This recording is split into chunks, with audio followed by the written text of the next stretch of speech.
नमस्कार। निःशुल्क ज्योतिष परामर्श केंद्र में आप सबका स्वागत है। आज दिनांक 19 मई 2025 सोमवार। जैसा कि हमारी चर्चा ऊर्जा के महत्व पर चल रही है और अभी आप सभी ज्योतिषाचार्यों से ये सुन भी पा रहे होंगे कि मई में बहुत बड़े बड़े ग्रहों का परिवर्तन हो रहा है और 30 मार्च 2025 को भी जो ग्रहों का युग परिवर्तन हुआ था उसे युग परिवर्तन कहा जा रहा है। तो ये सभी ऊर्जा का खेल है। इसको आज हम बहुत साधारण और अपनी ही भाषा में समझने का प्रयत्न करेंगे। जैसा कि आप अपने जीवन में आप स्वयं अपनी जो ऊर्जा रखते हैं या प्रत्येक व्यक्ति अपने से उच्च स्तर के व्यक्ति के साथ रहना चाहता है, मिलना चाहता है, उठना बैठना चाहता है, अपने आप को गौरवान्वित महसूस करता है, तो ये भी एक ऊर्जा का खेल है।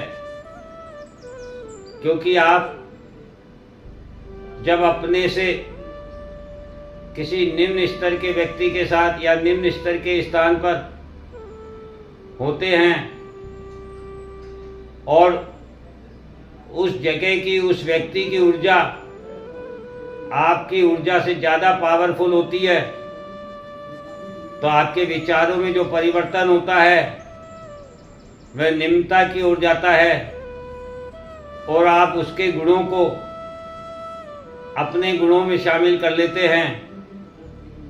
आप भी अपने व्यक्तित्व को उस स्थान, उस व्यक्ति का जैसे व्यक्तित्व में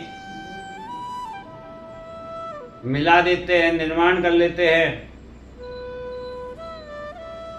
तो ये ऊर्जा का खेल है। और यदि आप अपने से उच्च व्यक्ति के साथ, उच्च स्तर के व्यक्ति के साथ उच्च स्थान पर जाते हैं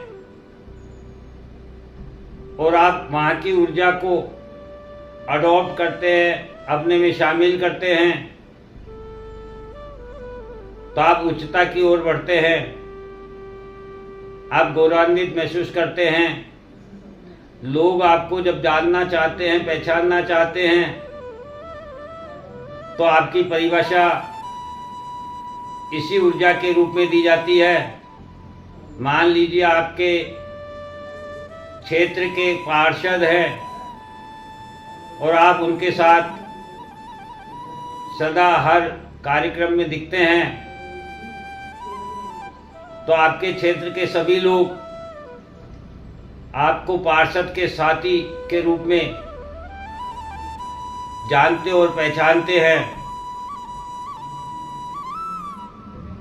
और आप यदि किसी शराबी, जुआरी या किसी बेरोजगार के साथ, लड़ाकू के साथ जो आपके क्षेत्र में बदनाम हो, उसके साथ रहते हैं और स्वयं भी वैसा ही आचरण करते हैं, तो फिर लोग आपको आपकी उस निम्न ऊर्जा के द्वारा पहचानते हैं कि ये व्यक्ति ऐसे लोगों में, ऐसे स्थानों पर उठता बैठता है, अर्थात ये भी ऐसा ही व्यक्ति है। ठीक इसी प्रकार से जो इस समय आपको गोचर का प्रभाव बताया जा रहा है, फिर वह चाहे गुरु की राशि परिवर्तन का हो, चाहे राहु केतु के राशि परिवर्तन का हो, चाहे गुरु और शनि के केंद्र में संबंध बनाने का हो, और चाहे गुरु और राहु के नवम पंचम का योग हो, इसको सभी ज्योतिषाचार्य जो इनका प्रभाव आपको बता रहे हैं वह ऊर्जा के आधार पर ही बता रहे हैं। क्योंकि जैसे कि हमने पहले चर्चा की कि 1 नंबर से 12 नंबर राशि तक की अपनी अपनी एक ऊर्जा होती है।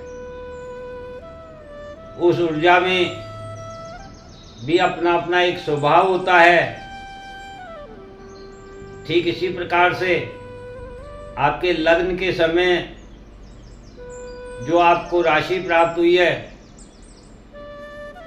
वह ऊर्जा आपको आपके जन्म से प्राप्त हुई है। और गुरु अभी मान लीजिए आप 14 तारीख को मिथुन राशि में प्रवेश करते हैं, तो सबसे पहले तो मिथुन राशि का प्रभाव जानना होता है कि मिथुन राशि वायु तत्व की है, अर्थात उसमें वायु की गति है और उसका स्वभाव द्विव स्वभाव है, अर्थात वह निम्न स्तर पर भी जा सकती है और उच्च स्तर पर भी जा सकती है। वह स्त्री और पुरुष दोनों की योग्यता रखती है। इस प्रकार की राशि में जब गुरु जाते हैं, गुरु ज्ञान के कारक हैं। गुरु की ऊर्जा जो है वो पॉजिटिविटी की होती है और मिथुन राशि की ऊर्जा जो है वह कम्युनिकेशन और आकर्षण की होती है, किसी के साथ की होती है, सहयोग की होती है। वह हमेशा स्त्री और पुरुष के साथ को दिखाती है। तो इस प्रकार से यहाँ गुरु का गोचर आप लोगों को बताना चाहता है कि इस समय आपके ज्ञान के द्वारा जो कम्युनिकेशन होगा, जो आकर्षण होगा, वह विपरीत के प्रति होगा। विपरीत के साथ आपका कम्युनिकेशन होगा। और यदि आपकी स्वयं की ऊर्जा विकसित है, उसको आपने अपनी साधना के द्वारा वृद्धि की है, पॉजिटिविटी की ओर है, तो मिथुन राशि और उसमें स्थित गुरु ग्रह दोनों का आपको पॉजिटिव प्रभाव प्राप्त होगा। क्योंकि जब मिथुन राशि का प्रभाव आपकी राशि से शामिल होगा तो निश्चित रूप से जो उसके गुण हैं, उसके ऊर्जा के जो प्रभाव हैं, किसी को साथ रखने का, अपोजिट के प्रति आकर्षित होने का, अपोजिट को अपने प्रति आकर्षित करने का, तो इस गुण में आपकी वृद्धि होगी। इसके दो तरीके से प्रभाव होते हैं। यदि आपकी ऊर्जा कमजोर है और आपके लग्न कुंडली में मिथुन राशि की ऊर्जा अधिक प्रभावशाली है,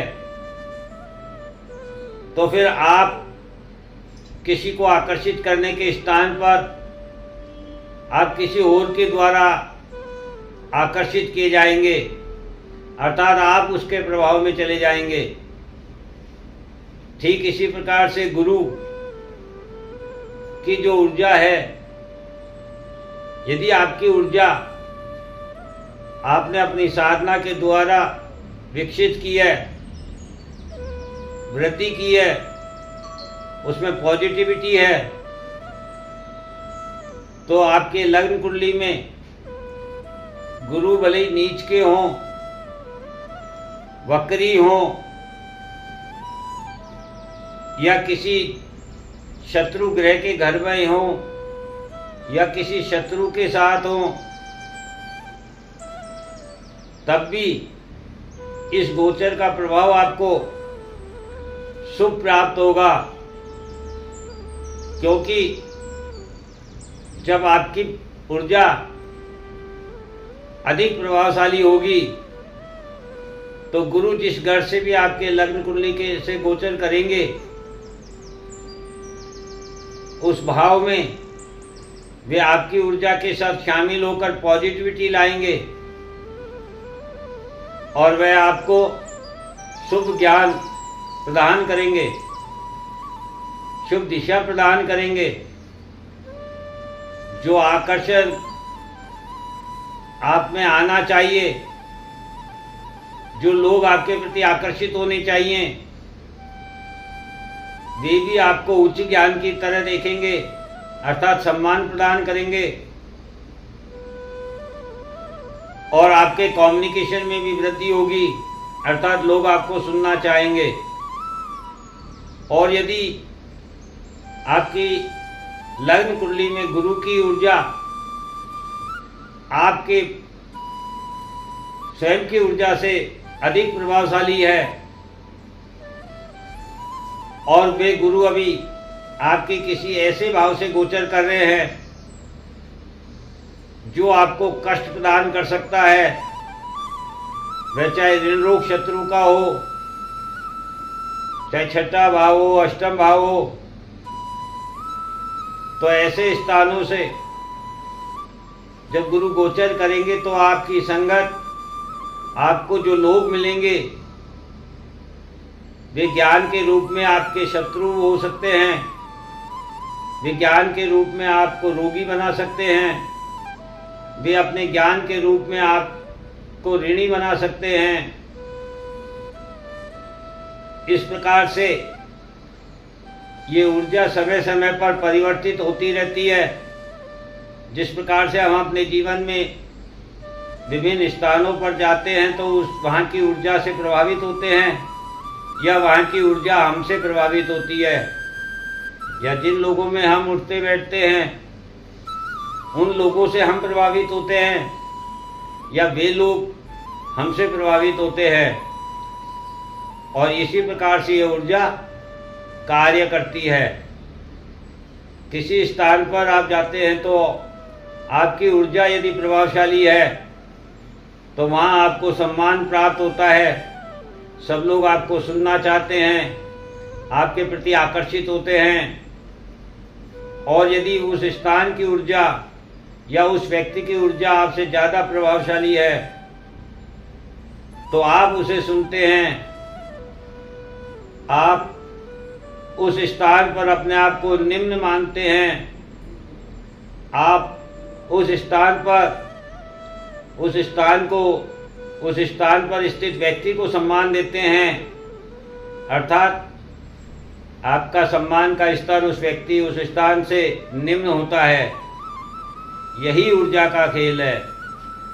तो इसलिए इस ऊर्जा के खेल को समझना जरूरी है, और जब आप इसको समझ जाएंगे तो निश्चित रूप से ये आपके लिए उपयोगी होगा। फिर चाहे गोचर प्रभाव और चाहे दशा प्रभाव आपके लिए विपरीत ही क्यों ना हो, आप उसे भी पॉजिटिविटी में ला सकते हैं। ठीक है। जय हिंद, जय भारत।